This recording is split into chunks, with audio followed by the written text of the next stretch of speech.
दोस्तों, जय मसीह की। आज ये वीडियो मैं सिर्फ अपने मसीह भाइयों के लिए बना रहा हूँ। और ये सिर्फ इसलिए कि हम चाहते हैं कि आप लोग जो प्रभु का काम करने वाले लोग हैं थोड़े अलर्ट होकर देश में काम करें, क्योंकि हालात अभी हमारे पक्ष में नहीं है। और मैं आपको ये बता देना चाहता हूँ, पूरे देश के अंदर हमारे खिलाफ, हमारी मसीहत के खिलाफ एक षड्यंत्र आरएसएस कर रहा है। और आप अधिकतर व्हाट्सएप ग्रुप पर या अन्य चैनलों पर देखते भी होंगे, या आपको न्यूज़ के द्वारा खबर मिलती होगी कि लगभग हर रोज़ कहीं ना कहीं किसी पास्टर को मारा जा रहा है, पीटा जा रहा है, धर्मांतरण का झूठा आरोप लगाकर उसको फंसाया जा रहा है।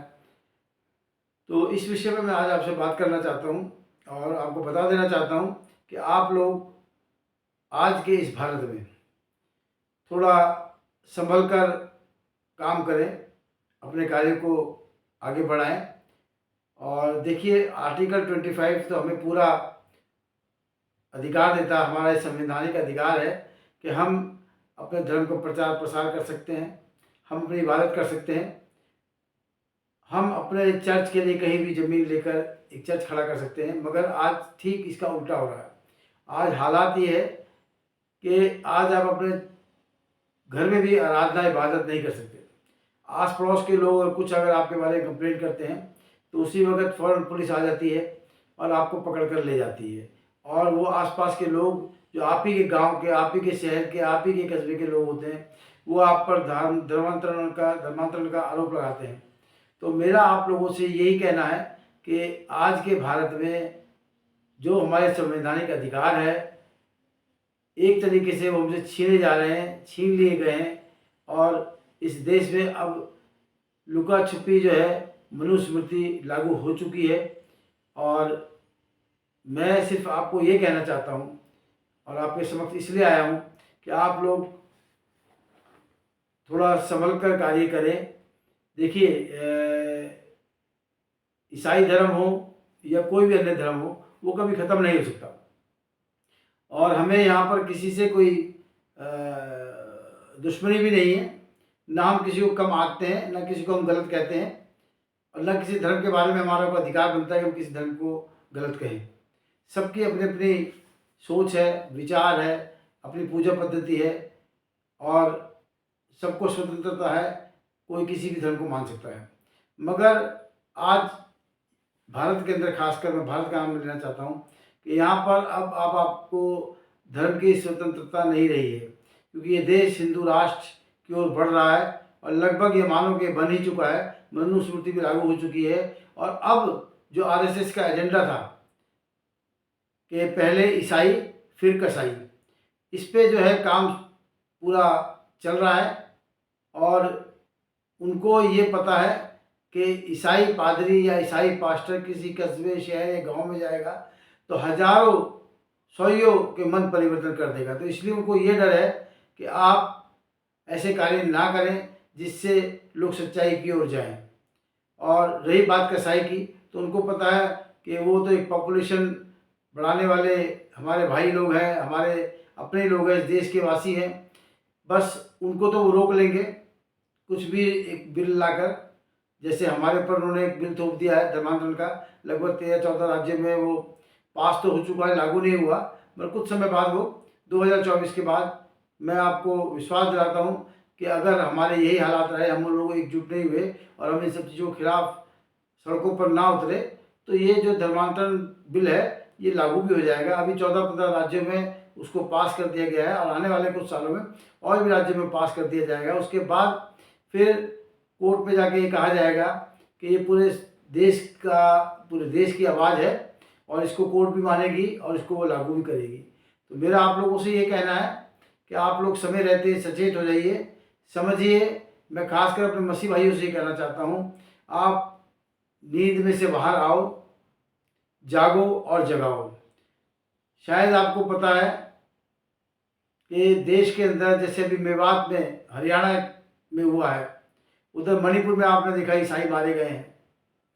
अब हर जगह जो है हम लोगों पर उनका षड्यंत्र हावी होता चला जा रहा है और एक साजिश के तहत वो हम लोगों को ख़त्म करना चाहते हैं। हालांकि हमेशा ये ध्यान रखिएगा, जब भी किसी चीज़ का ज़्यादा शोर होता है कुछ समय बाद उसकी आवाज़ भी कम हो जाती है।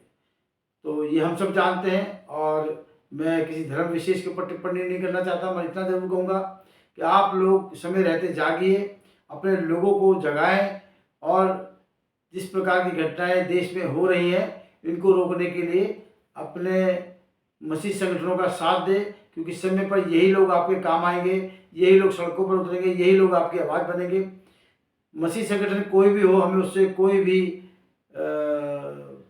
गुरेज नहीं है। ठीक है, पूरे देश के अंदर जितने ज़्यादा लोग काम करेंगे उतना ज़्यादा जो है काम आगे बढ़ेगा।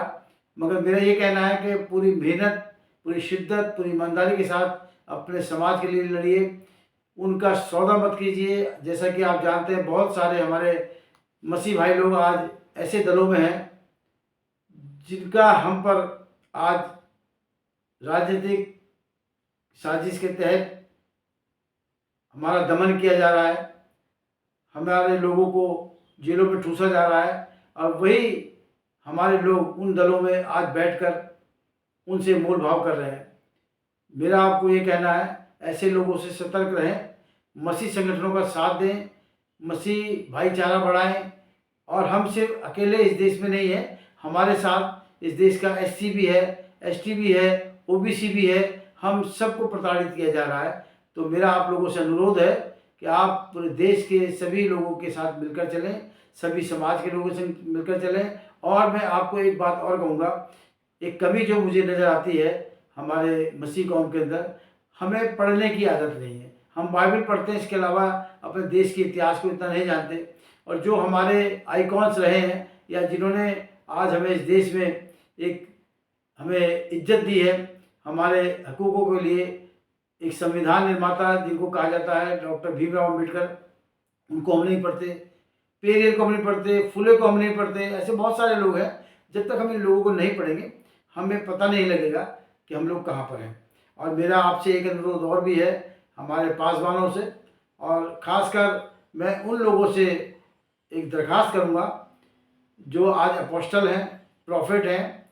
जिस प्रकार का आडंबर, पाखंड, अंधविश्वास फैलाया जा रहा है, इसको रोकिए। कहीं ऐसा ना हो कि इसके जाल में आप खुद फंस जाएं, क्योंकि आज लोग पढ़े लिखे हैं, जागरूक हैं। आप अपने लोगों को भटकाएं ना, उनको गुमराह ना करें। जिस जगह से निकलकर, जिन चीज़ों को छोड़कर वो आपके पास आए हैं, आप दोबारा उनको उस चीज़ों से ना जोड़ें। उनको सत्य का मार्ग दिखाएं, यीशु का मार्ग दिखाएं, क्योंकि यीशु ने कहा है सत्य का मार्ग मैं हूँ। उसने जो भी लड़ाई लड़ी है आडंबरों के खिलाफ, अंधविश्वास के खिलाफ, और उस समय के जो फकीर, फरीसी, महायाजक, याजक थे जिन्होंने आडंबर फैलाया हुआ था और जो टोना टोटका करा करते थे, उनके विरोध में वो अपने वचनों को बोला करता था। और मैं एक पास्टर तो हूँ नहीं, ना मैं कभी बन सकता, मगर जो पासवान लोग हैं, जो हमारे पास्टर्स लोग हैं, मैं उनसे कहूँगा कि आप आडंबर से, अंधविश्वास से, पाखंड से दूर रहें, अपनी कलीसिया को भी दूर रखें। प्रभु ने जो हमें सिखाया है आप उनको वो वचन सिखाएं, ना कि आज मैं देखता हूँ जगह जगह जो हमारे पास्टर्स हैं वो कहते हैं कि मैं तुम्हें रुपया, बंगला, गाड़ी सब दिलवाऊंगा, आप बस मेरे चर्च में आए और ये सब चीज़ें आपकी पूरी हो जाएंगी। तो ऐसे प्रपंचों से आप बचें और लोगों को भी बचाएं, क्योंकि देखिए रुपया, पैसा, बंगला, गाड़ी, ये सब मेहनत से ही आता है। और मैं ये नहीं कहूँगा कि हमारे लोग आज किस प्रकार से अपना जीवन यापन कर रहे हैं, जो जैसा करेगा वैसा भरेगा। मगर आप लोग थोड़ा समझ से काम कीजिए और इस छल, पाखंड, आडंबर, अंधविश्वास से बाहर निकलिए। परमेश्वर की राह, उनको सही राह दिखाएं, ताकि उस पर चलते हुए वो यीशु को जाने और यीशु के वचनों को जाने और उस पर चलते हुए अपना जीवन निर्वाह करें। धन्यवाद।